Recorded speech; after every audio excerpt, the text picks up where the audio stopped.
ఎవరైతే అధికారులు ఏ నివేదికలు అయితే ఏ ఐటర్ని అయితే ప్రిపేర్ చేసి పంపిరో అదే అధికారులు ఇప్పుడు కూడా పంపిరు. మరి అప్పుడు లేని ఆబ్జెక్షన్ ఇప్పుడు ఎందుకు వచ్చింది అధికారుల్లో ఉండదు ఇబ్బంది. అంటే ఏంటంటే విదేశాల్లో గుజరాత్ ఒక్క మాట అమెరికా పరిసర ప్రాంతాల్లో గుజరాత్ సీఎం అడ్వర్టైజ్మెంట్ చేసుకుంటున్నాడు, క్యాంపెయిన్ చేసుకుంటున్నాడు వైబ్రెంట్ గుజరాత్ అనే పేరు మీద.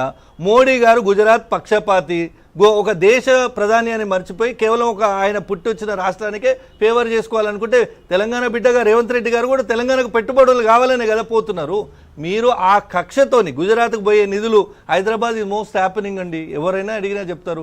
ఈ భారతదేశంలో పెట్టుబడుల స్వర్గధామంగా హైదరాబాద్ను రేవంత్ రెడ్డి గారు నిలబెడుతున్నారు.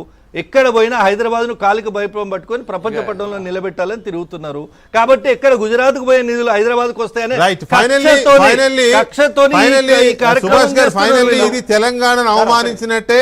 తెలంగాణ అభివృద్ధి పైన కుట్ర జరుగుతోంది, గుజరాతీ అహంకారము ఆధిపత్యము అనే రేవంత్ రెడ్డి మాటలకి just 1 minute please conclude time లేదు నాకు. సార్ నేను అడిగేది ఒకటే ప్రశ్న. ఇంతవరకు ఏంటంటే కాంగ్రెస్ వాళ్ళు ఇంతవరకు ఎక్కడ కూడా మాట్లాడలేదండి దీనికి కూడా. Who is your strategic partner అని చెప్పి అడుగుతున్నాం. మీరు ఇవాళ పోతున్నారు కదా, ఇవాళ అబ్రాడ్లో స్ట్రాటజిక్ పార్ట్నర్షిప్ డిస్కస్తున్నారు. Who is your strategic partner అనే దానికి ఫిల్ ఇన్ ద బ్లాంక్స్ ఇంతవరకు ఏంటంటే ఖాళీ పెట్టినారు. నేను ఏమంటున్నాను,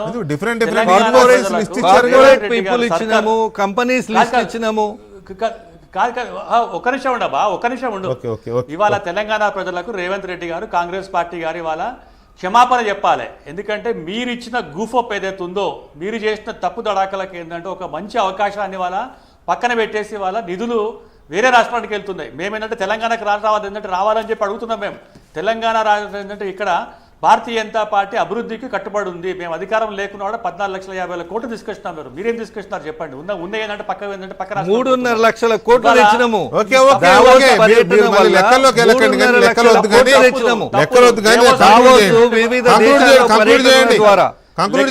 పేపర్ మీదనే ఉంది, పేపర్ మీదనే ఉంది. మీరు చెప్పే లెక్కలు కూడా పేపర్ మీదనే ఉన్నాయి. తీసుకురండి రోజు తీసుకొచ్చింది ఏమన్నా మొత్తం కనిపిస్తుంది కదా. వాళ్ళ ఏంటంటే సికింద్రాబాద్ రైల్వే స్టేషన్కి వెళ్ళి ఒకసారి చెర్రపల్లి రైల్వే స్టేషన్ గుజరాత్ కు తీసుకుపోయిన దాంట్లో, ఉత్తరప్రదేశ్ కు తీసుకుపోయిన దాంట్లో, బీహార్ కు తీసుకుపోయిన దాంట్లో మన పరిస్థితి ఏంటో చెప్పండి. ఏంటంటే ఇవాళ వస్తుంది, ఇవాళ ఏంటంటే బాబునూరు అంటే ఎయిర్పోర్ట్ పట్టుకొస్తున్నాం, మేము ఆదిలాబాద్ కూడా అంటే ఎయిర్పోర్ట్ పట్టుకొస్తున్నాం. మీరేం పట్టుకొస్తున్నాం చెప్పండి. ఆ ఎయిర్పోర్ట్ కోసం రావాల్సిన నిధులు కృషి చేసిన రేవంత్ రెడ్డి గారు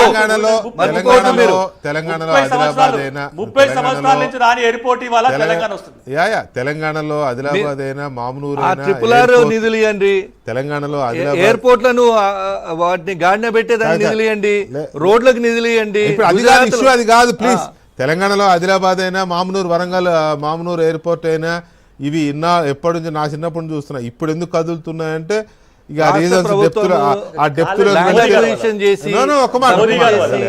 కాదు అవి ఏవి కాదు కానీ దాని ఇంటర్నల్ ఇదేంటో అందరికీ తెలిసిందే. ఇక దాని గురించి మనం మాట్లాడుకుంటే రాజకీయంగా మాట్లాడుకుంటే బాగోదు. ఇద్దరికి ఇబ్బందికరమైన పరిస్థితులు ఉంటాయి. అవి బీజేపీకి ఇబ్బందికరమే, రేవంత్ రెడ్డి గారికి ఇబ్బందికరమే దాని అసలు విషయం మాట్లాడుకుంటే. కాబట్టి దాన్ని వదిలేసి అమెరికా పర్యటనకు సంబంధించి మాత్రం ఈ పొలిటికల్లీ డిక్లైన్ అనేది కొంత వివాదాస్పదంగా ఉంది. మరి రేవంత్ రెడ్డి గారికి కేంద్రం సమాధానం చెప్తుందా లేక బీజేపీ నేతలే ఎదురుదాడి ఇలాగే కంటిన్యూ చేస్తారో చూద్దాం. Thank you very much. అలాగే మహేష్ గారు థ్యాంక్ యూ వెరీ మచ్ అండి.